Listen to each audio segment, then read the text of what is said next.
Hello, and welcome to the Convey Culture podcast, where we explore emerging generations' diverse lives and how culture and identity impact society, career, and business.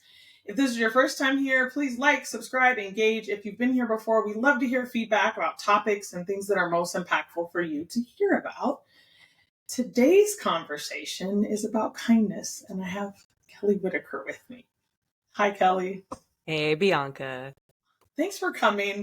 Kindness is a topic I like to talk about because obviously work hard and be nice to people is right behind me. But before we jump in, I would love you to give an introduction. How would you introduce yourself to a stranger, a nice stranger, a friendly stranger? How do you want to be represented? I love this question. I love this question so much. I consider myself a rowdy queer millennial. I live in LA. I'm an LA diva, but I live in Alhambra, so it's not as fancy as it sounds.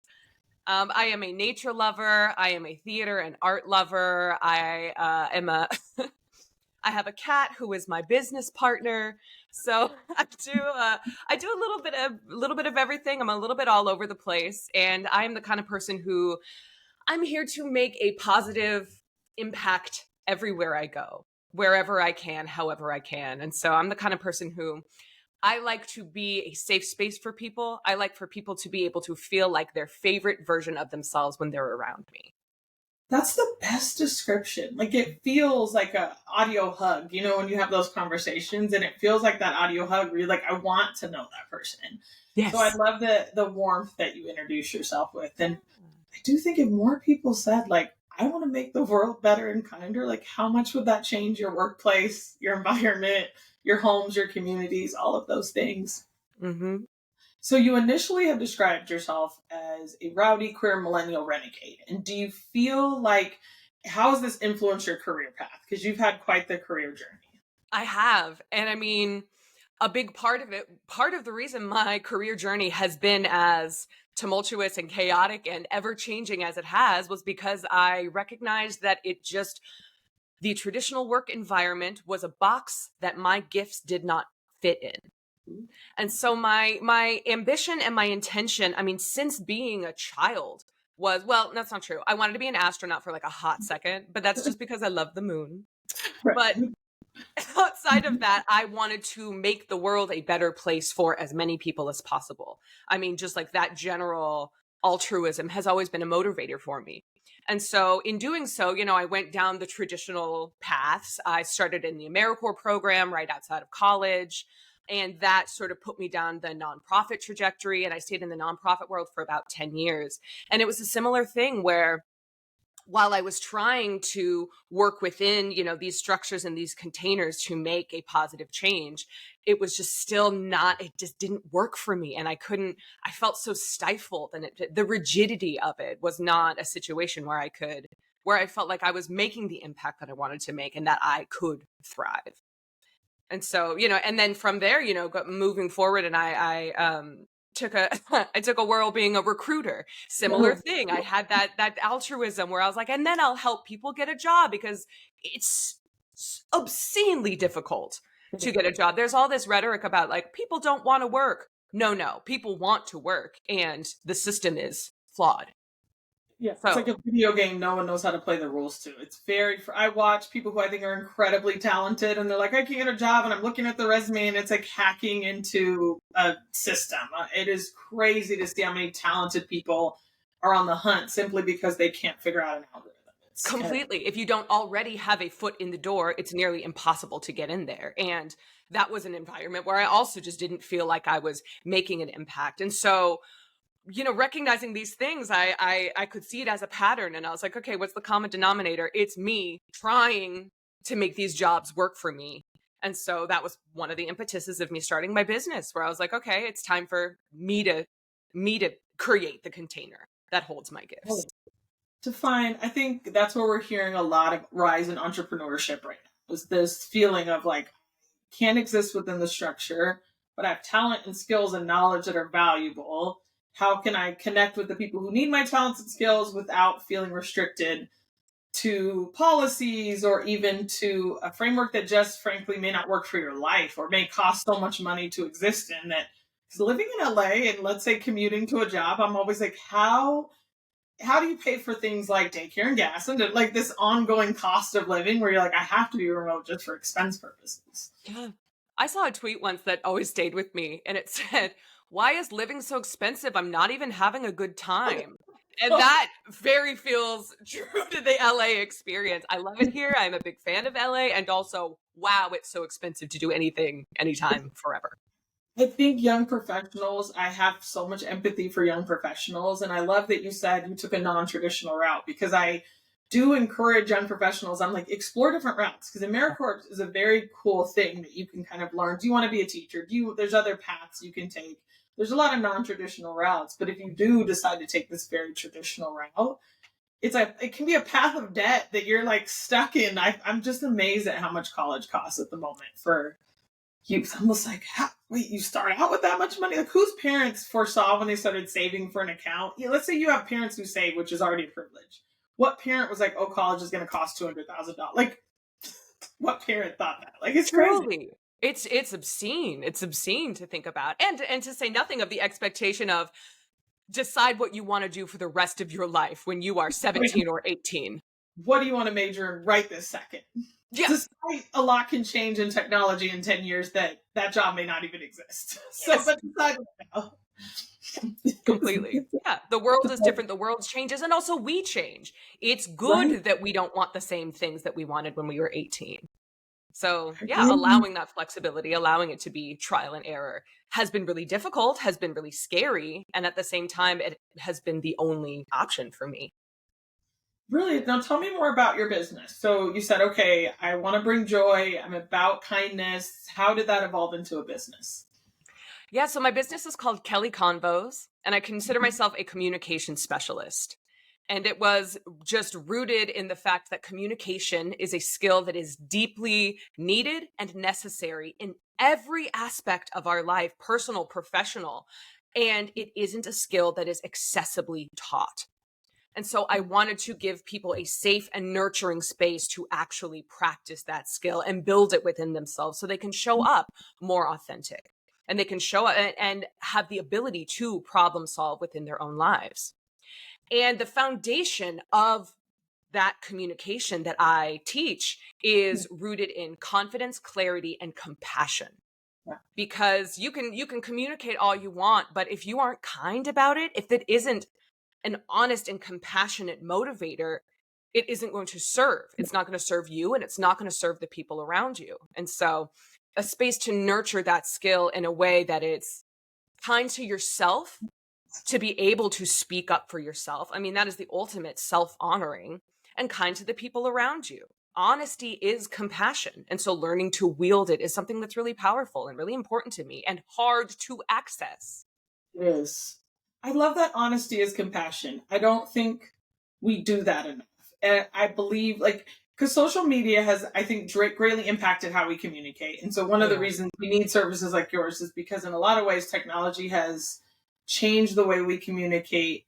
And I actually think has removed a lot of kindness in our communication because you categorize everyone, every comment, every engagement is a like, dislike, and commentary. And you can be a whole different personality online than you would never talk to someone in person the way you'd say things. Yeah. So are you seeing this evolution? You saw a need for it, but what do you think are some of the driving needs for like that communication lessons and learning? I do think that the access to digital communication, while it is so valuable and has so many benefits, is leading to interpersonal connection when you are speaking with your voice to another person's face is getting weaker. Yeah. Because there is that, there is the loss between, I call it digital versus interpersonal communication. And digital communication, there are a lot of nuances of understanding that gets lost. You can't control the tone. You can't access that person's body language, facial expressions and pacing. Yeah.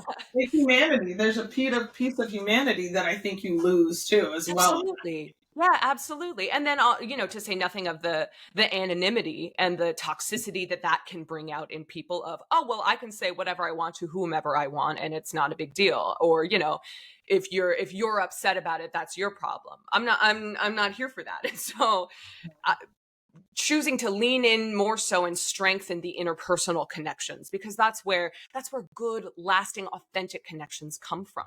And also an equal space to be like, this isn't it, and No, then respectfully depart. That's something that is respectful to both parties, to it's be able okay to be to be like, unaligned. I think we want to find like, and like it's okay to be respectfully unaligned. Just be like, we're not. oh yeah.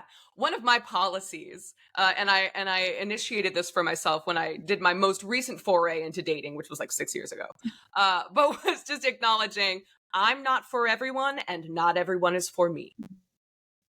And that just took it being personal out of the party completely, Right. because it was just like, yeah, that's fine. I know I'm I have a strong I know I've been told I'm a lot, and that's fine because I am just Not enough for the that right. person though. Whenever people say a lot, I'm like, I'm just more than a meal on your plate. I can be a perfect amount for someone else. So Exactly. not a I'm not lot. for everyone, and not everyone is for me. And then that's okay. It's you can it's easier to detach and release non-judgmentally. I think it's fascinating you bring up dating because there's this. I've been reading a lot of studies. I'm fascinated by human behavior and I do workshops on emotional intelligence a lot. And I am seeing this both in the workplace, like how people treat each other over Zoom and they're losing some of their emotional intelligence because they're a little bit numbed. They can't engage and they can't read faces. And it takes away some of the superpowers we have as humans to like engage with one another. But then a lot of these articles are talking, I think the New York Times just had a big one talking about how the way people interface now in online dating is also taking away a lot of that. Like they're doing a lot of categorizing and assessing and this, and they forget interpersonal that what you put in a profile isn't who you are as a human often, like how you get to know Mhm. someone. So Mhm. are you running into that with communication? Are you seeing any of that trends or even in your own dating experience? Are you finding the need for that kindness in communication? Oh, absolutely. And with dating, I mean, so much of it is so quick, it's so immediate. I mean, with online dating in particular, I mean, you're just swiping, and so much of it is impulse driven. You're like, yes, yes, no, no, no, which you wouldn't do that when it's in person. And I won't deny that it's increased efficiency being able to, rely on the gut instinct and the swiping and what have you. And also there's no space for nuance. There's no space for knowledge and sharing. And I was going to say something else about that, but I think I lost the train. It's okay because I do think you had a point about technology though, and that swipe effect. I do think that swipe effect has to do something mentally to you to like swipe past someone or to disregard someone. And then Completely. how does that change? When you're in person, you don't have that ability. So how No. are you having those interpersonal? You walk up to someone at a restaurant or you meet someone at an event. How are you like you're building up one skill of communication? How do you transfer that to interpersonal? And you like almost lose that muscle a little bit when you're in person. Yeah, so true. When you are, online dating, when you're doing the swiping, you know that if this is a no, there's another one lined up. Right. And when you're in person, it's not like that. It's like, oh, okay, it just takes more time. It And it does. is more of an investment, but it's an investment for the potential for a deeper connection. See, and I do think even in watching, I have teenagers, and watching the engagement that they do online via Snapchat, and then they get in person, and they aren't actually talking to each other as much as you think they were. They're like they're all sitting there, and I'm like, put the phone down, I have a conversation. So I do feel like you're seeing Gen Alpha and Gen Z kind of have that digital, but then they have a thirst for in-person engagement. So you're seeing this combination of they love social, but they Hmm. really love events and sporting events and things that have some sort of what I would say make communication more comfortable for them because they have an aligned space that they're entering Sure. into. Community. I mean, yeah, we all desire and need and deserve community. Right. And that can be accessed through, both of those. I listened to the episode you did with oh my God, I'm blanking on her name, but she was the video game Erin. Yes. Aaron. I Mhm. was so hyped with the way she described accessing community through Right. video games. Like that is so valuable, and I don't want to negate that at all.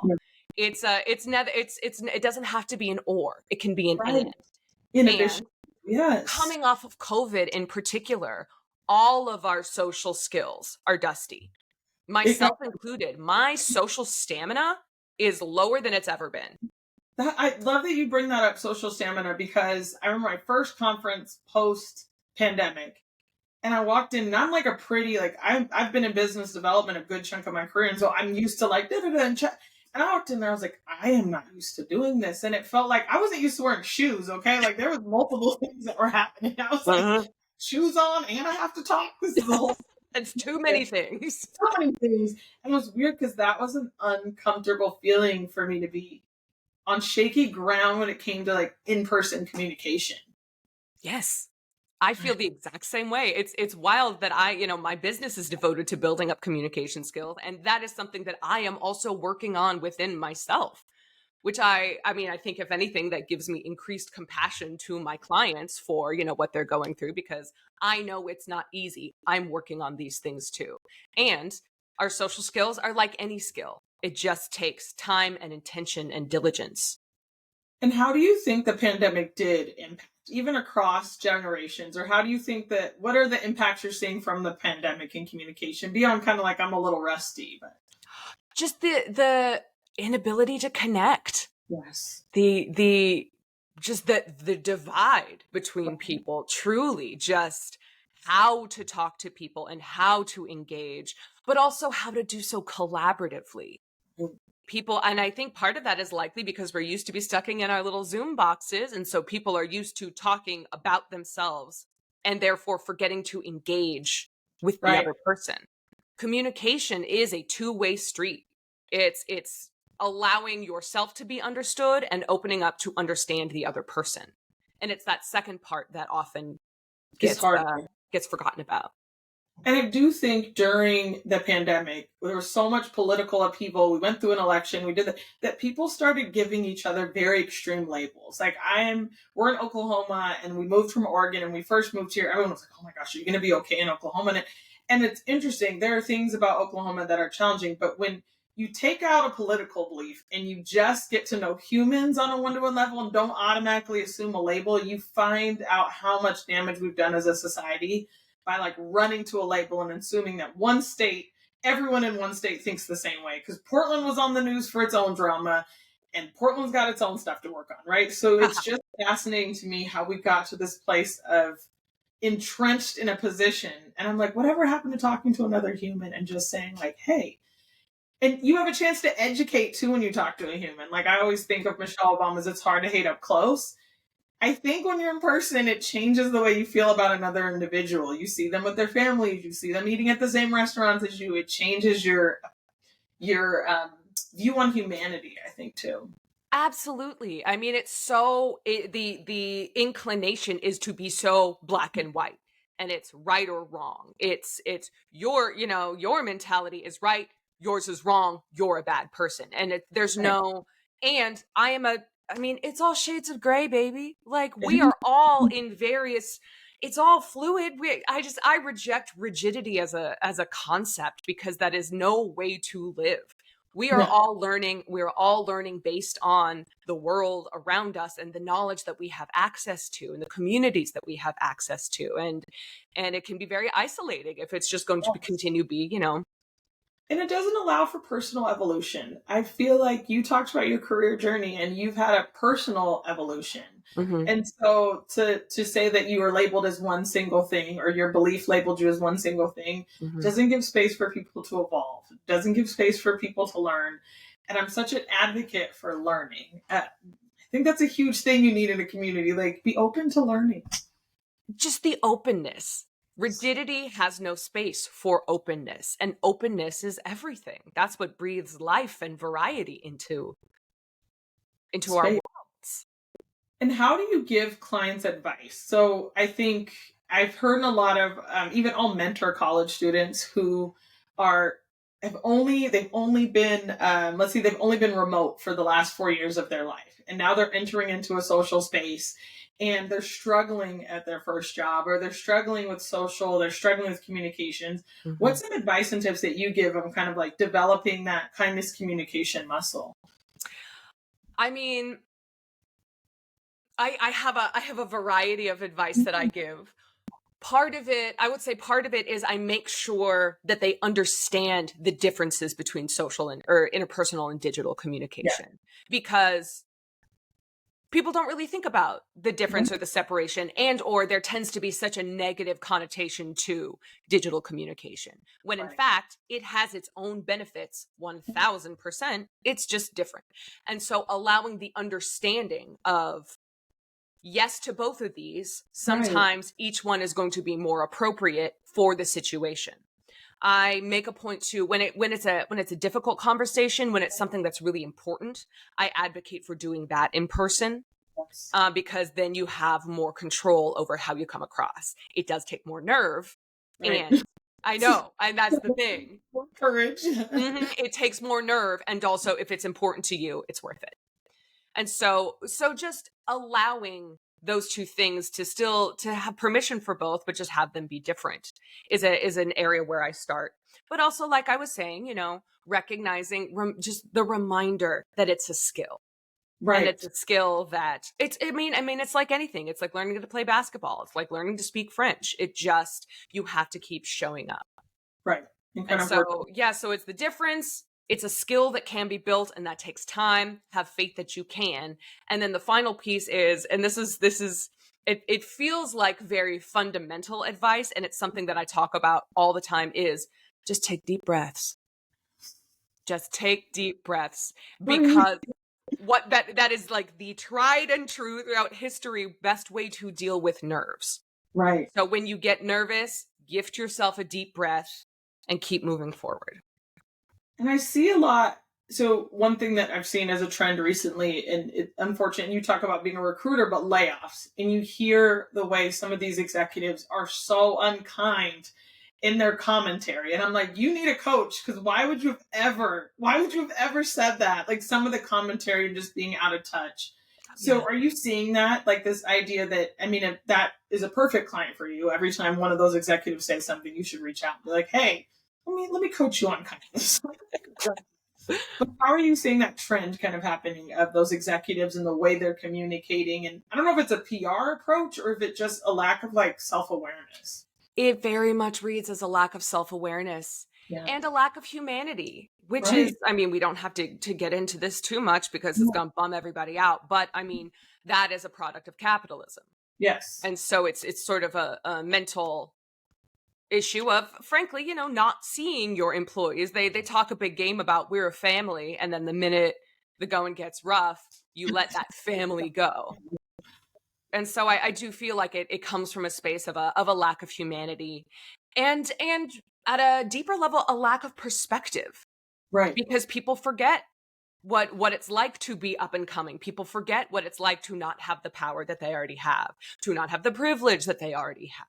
And so I think that is very much where it comes from. And so unfortunately, people like that, while they are ideal clients for me, don't always have the awareness or the wherewithal to recognize that they need They coaching need. around this, that they need, yes, that, that is a benefit that they could have. And so more often I work with the people who were laid off, who are Right. dealing with the with the fallout of losing their job in a way that was deeply inhuman. I don't know if that's the word that I wanted to use. Probably, I mean, inhumane is probably the word. Inhumane. That's the one. Probably I the put the word. emphasis on the wrong thing.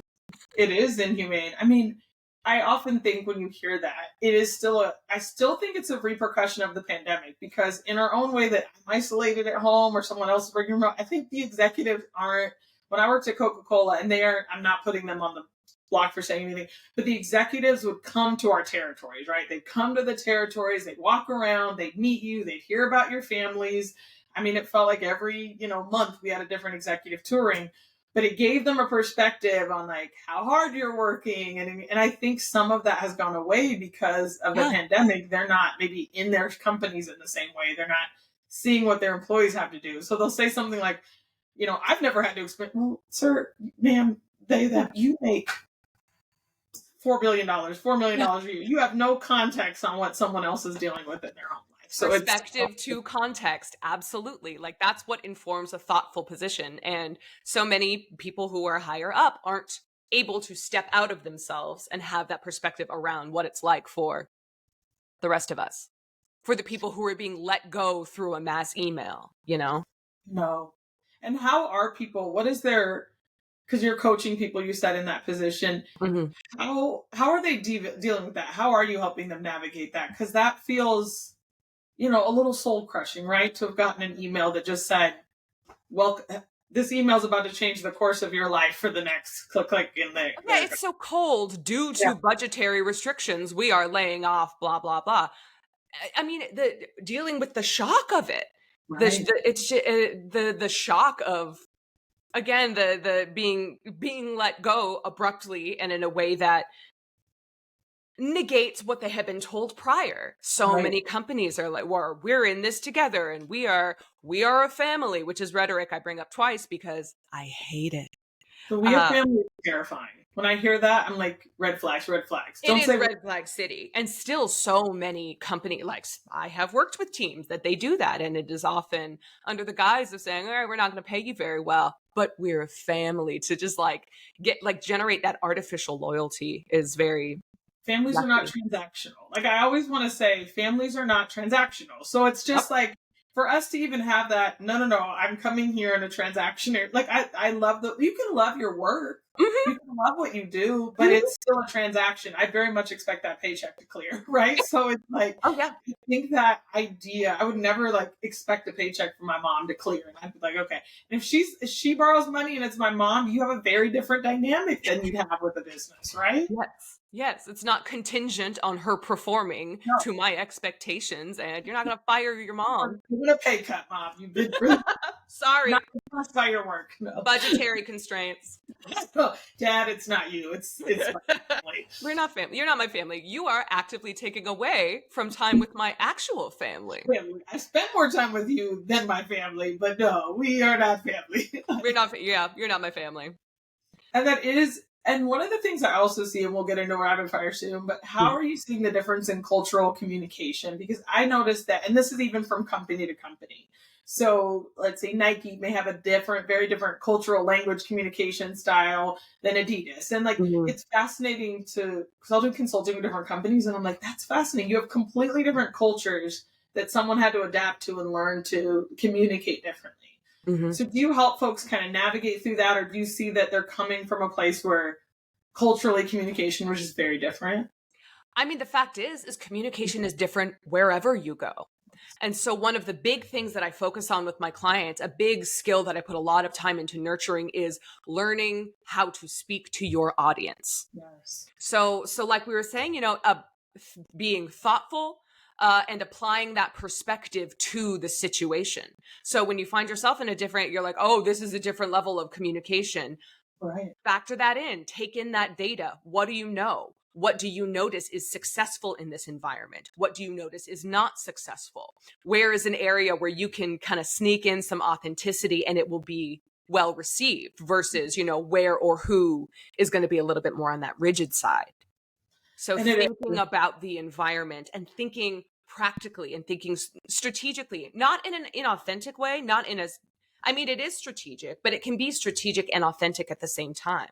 You don't speak to your mom the same way you speak to your boss, the same way that you speak to your best friend. So it's looking around, noticing those social cues and saying, okay. Because it is, you do notice, it's funny, because my husband's in the Air Force, and one time he was drafting an email, and I was sitting next to him, and he's drafting it, and he's like, he gets done, it was something about our family, but he was sending it through the military thing, and I'm like, that has got to be the coldest email I've ever said. He's like, I need the following forms. It was just the coldest email, and he's like, no, this is how we communicate. He's like, everyone communicate. There's not a lot of emotion in it because we understand task, assignment, done. And he's like, I would never talk to that. In person, we're really warm with each other. But he's like, communication is very clear. So there's no tone intended in it. And that's kind of how they communicate. And I'm coming from the marketing side of the business, receiving one of those emails. I would be analyzing it for 2 days. There was not a warm salutation. There was not a, hey, how are you? And he's like, you waste so much time in marketing being like, hello, how are you? And he's like, I would find that so annoying. And I'd be like, I don't even know that point what you want from me. But I'm like, I would be crushed to get an email that says, please see the following form, sign and return. I would be like, what? What did I do to you? Where's my happy Wednesday? Where's my like little friendly joke? There's not an emoji. I am well, but you didn't ask about it. I couldn't. So I was laughing because I'm like, your culture is so different. But That's you're right. such a great example.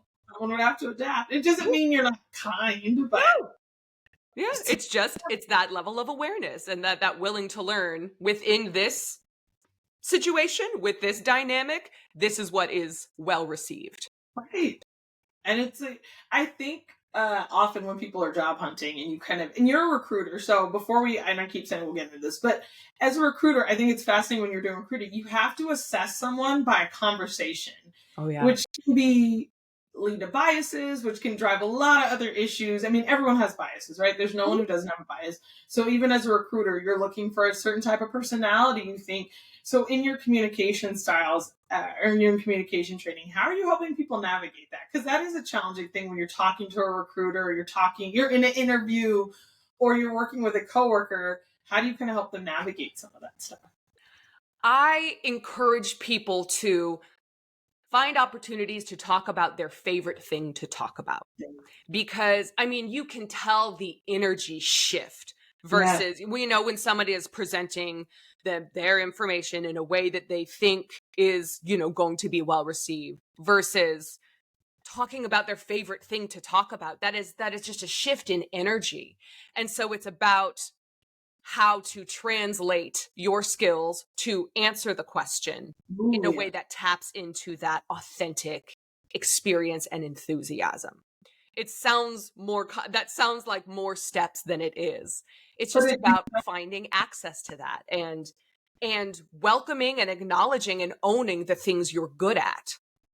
It's true. And that's a good point about like listening, because everyone has something. You have something, and I have a firm belief you can find something in common with anyone. Yes. Oh, yes. So once you find that, like you're right, that becomes, I love that point about just finding that authenticity and kind of talk, because you're right, people light up when they talk about your favorite thing. And and we want to work with people. Yeah, we want to work with people who are real people and who do care. And so finding just ways to let that be showcased. I do love that. I always think it's funny. I talked to another guest about this, but book talk on like TikTok, and you'll see book talk, and they've developed their own language, but the joy that comes out talking about these books, and I'm like, you found your people. Like you can just tell, and someone who you see a whole different side of their personality when they're like, I read this book and I was in this magical land, and you're like, who knew that was coming out? So it's amazing to kind of see how you're right. You find that authentic connection. Yeah. Yeah, just gotta give yourself time and space and permission to uncover it. Okay, we'll get into rapid fire because I'm gonna stay on the schedule. So. You're doing great. I'm gonna do good this time. If you could work with any brand, and whether that's partnering with them from like their consulting and they're using your consulting services or coaching services, or even if it's someone you just have like, I would love to just do work with this brand. What brand would that be? Oh, sorry. My sweater is shedding and I sniffed it. Any brand. That is a really difficult question for me because I truly, truly feel, and this is the coach's conundrum, but I feel like everyone needs me. Right. And so in terms of, the big brands, yes, I would love to work with the big brands. I would love to work with the Nikes. I would love to work with, Amazon. I would love to work with places where they sincerely need and deserve to have a more compassionate foundation for the people and the leadership and the work they do. But I also love working with nonprofits. That's my roots. That's where my heart lies. And that is an area that I want to support as well. And I want to support, in my time as a recruiter, I worked with a lot of startups, and I want to, my God, do startups have, let's say, a lot of communication challenges. And so I want to empower in that space. I want to make things easier for as many people as possible. And so it's the brand I want to work with is all brands. All of them. The ones who are willing, the ones who are open. The ones that I love you said startups, because I think I've mentored startups and done that kind of, and I find startups can be challenging because that business is their baby. So anything you say is about their baby. And so sometimes in their kind communication, I want to be like, yes, this business is you love this little kitten, cat, baby, whatever your baby is, you love it so much. Mm-hmm. But no one else loves your baby this much. So you have to give them the space to like communicate differently about your perfect little thing you've created. It's fascinating to work with startups. Yes to that. Yeah, we get it, but not all of us want to. We're not all going to be as precious as you are about that thing, which is big picture in all of our best interest. Yes. Respect. Yeah. All right. What are the least likely 3 words someone would use to describe you? Oh my gosh. The least likely. I will say subtle. You couldn't tell. I was doing a lot. I was pulling a lot of faces before saying that. And I was like, oh, obviously. Yes, I am not a particularly subtle diva. I am overt. So not too subtle. Not negative. Not negative. I dig that it can be a little tricky in terms of I'm very conscious of toxic positivity. That is not something that I like to dip my toe into because it's hard out there. And I'm not interested in pretending like it's not. Right. And similarly, I don't try to, lean into the negative because it's so easy to get stuck there. And I got too much to do. So I don't have time to be stuck. So subtle, negative, and the third one is... Well, please. I know. I don't know. I'm waiting for it to come to me. I know there is one. Isn't it? It's hard. This is a hard question for everyone. It's really hard. I know, and I was thinking about it last night. I do. It's easy, but the opposite is hard. So I'm not subtle. I'm not negative. And honestly, rigid. I've been talking a lot about rigidity. I'm not I'm not a rigid gal. Those it is. Yeah. So negative and rigid. It fits your brand though. It fits your brand. I welcome it. Oh man. All right. What are your favorite content sources? So it can be anything: YouTube, Netflix, regular plug it in TV, anything that works for you. What are your favorite? I mean, I would definitely say Instagram. I waste far too much time on Instagram. Though on the flip side, so much of it is not, I struggle with creating content. That is not something that comes easily to me. And even so, I waste a lot of time on Instagram. So Instagram, for sure. And then, listen, we're in the golden age of television, and I live in Los Angeles, and I have a real, so TV is very much like a shared, and by extension, I will say, so with TV, like RuPaul's Drag Race is for queer people, that's our sports. So how like straight folks can connect on sports and like that's their thing. Drag Race, that's what creates community. And this is so nice. I'm Yep. like, you so many things. Yep. Like, and if you're not funny, get out. Like the expectations are so high. It is a tour de force of talent. You have to have a tough skin. Some of the stuff, my feelings would be hurt to the point where I'm like, I am going to need a minute to recover. Oh my God. I have nothing but respect for the queens who go on that show. I mean, and that, I'm like, the fact you withstood that feedback and just stood up there, because it's not like you can't sing. It'll be down to your skin tone, your cheekbones. I'm like, I can't. On a recent episode, there was a queen. She looked great. She looked beautiful. And the judge said, from the neck up, beautiful. From the neck down, Danny DeVito. I know, you're just... I couldn't. I know. And I was he didn't even say it to me. And I'd be out. I'd be like, well, that's it. I know.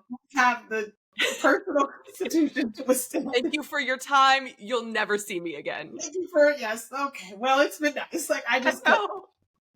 I do think real. Yeah.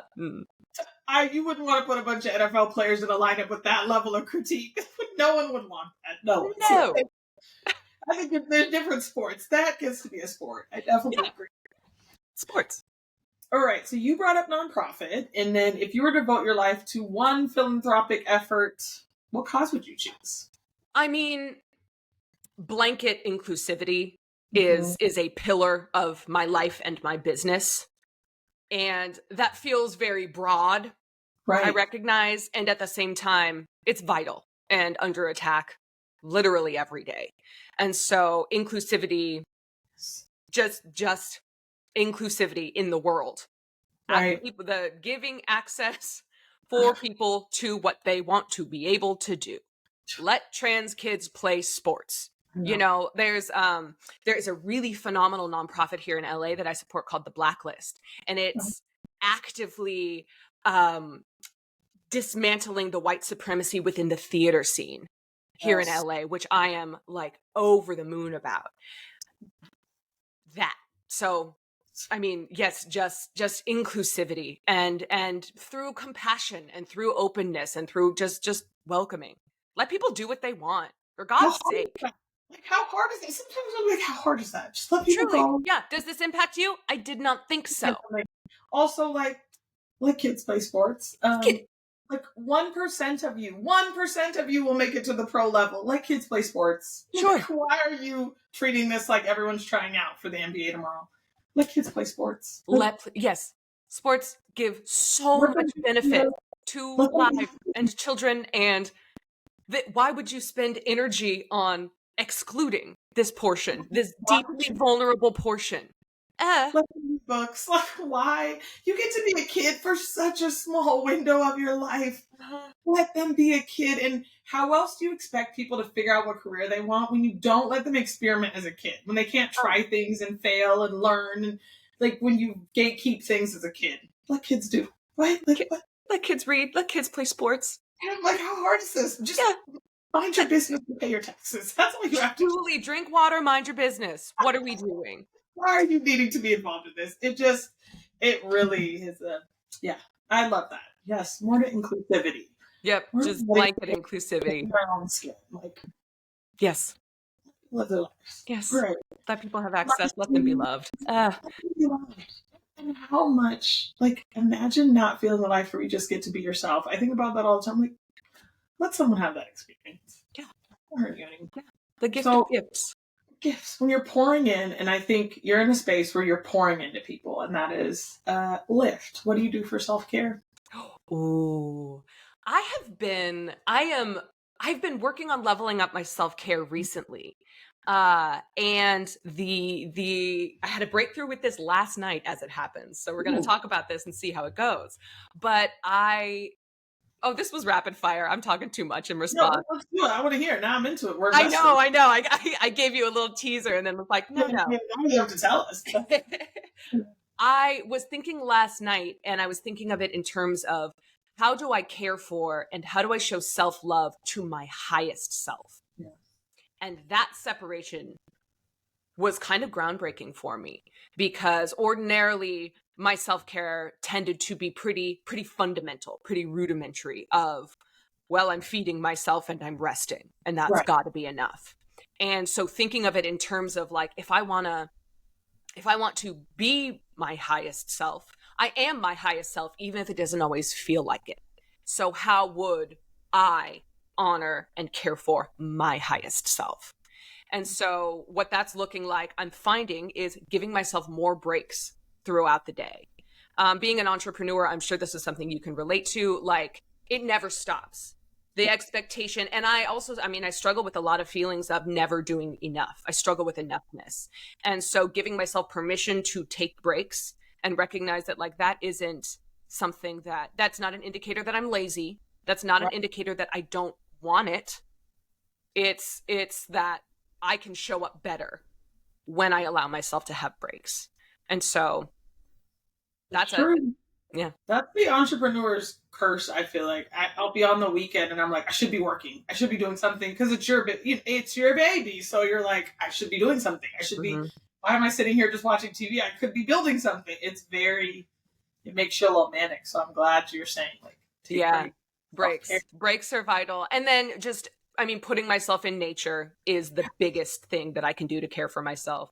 Like, just going on a hike just reintroduces that clarity of my life is not in the corner in front of my computer. My life is not the work that I do. I think a lot about, like, what's the expression? What you do is not who you are. Right. And, we work to live. We do not live to work. And so allowing there to be external things like that. So spending time in nature just reminds me like, oh, right, I'm on this earth. I'm living this life. It's not just making money and making networking and all the, all the mess that comes along with it. It's so healing too. You go outside and like, okay, the world isn't burning down. Because sometimes you stare at the screen and you feel like the world is burning down. And then you walk outside and you're like, there's kids playing in the street. There's birds in the sky. Like, the world is not burning down in this moment. Exactly. Yeah. Well, that's a beautiful close to our conversation, but I want you to tell everyone where to find you, how to engage with you, how to connect with you, all the good stuff. The floor Absolutely. Yeah, so you can find me on Instagram. I am Kelly_Convos. My website is kellyconvos.com. When you know your brand, you lean into it. Right. I also have a podcast. We didn't get into this very much, but I have a podcast called The Guy Divide. And it is with my podcast partner. His name is Naj Ali Khan. He is a therapist, and he and I talk about communication challenges that men face. So it's about communication for fellas. It's for everyone. And we focus on fellas because that they are the demographic who receives the least level of communication support and the least level of social permission. So my podcast, The Guy Divide, is out. We have 4 whole episodes out. Brag. Every episode counts. Tell me about it. Oh, man. Yeah. Yeah. And so give that a listen if that's something that feels like is a good fit for you. And yeah, that's where you can find me. Well, I will have all of that in the show notes, and so you can figure out where to find you and connect. This has been absolutely wonderful. I think this is just such an uplifting conversation about kindness, and so I hope lots of greatness comes your way. Oh, thank you so much. I hope the same to you. Thank you so much. Take care. Bye.